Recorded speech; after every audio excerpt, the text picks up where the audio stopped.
Okay, let's look at the experiments now.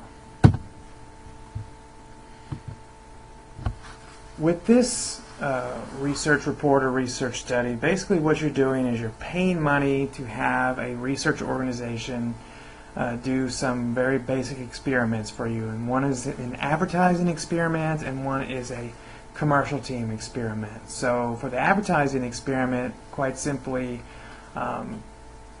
basically if you, in this experiment, increased your advertising budget by 20% and nothing else changed, this is what your expected contribution would be. So for the brand Soft, you will see that increasing your advertising budget by 20% would indicate or would provide a $749,000 increase in contribution for Soft. Okay, so this basically tells you that you're not advertising enough, that your awareness levels aren't high enough. Okay, so it makes sense to increase your advertising dollars.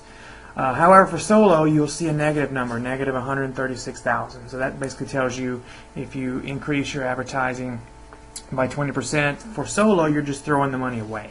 Okay, so underneath, you'll see expected change in awareness, expected change in market share, those types of numbers. But you really can just kind of start with the bar chart there. It kind of gives you a good idea.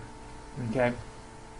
Same thing for commercial team, a little bit different. Instead of increasing commercial team by 20%, basically if you increase the number of salespeople in all three channels by 10, you just increase all the numbers by 10, this is what would happen. And so you would see here for both Soft and Solo there would be a significant increase in contribution. So this indicates that you don't have enough salespeople, quite simply.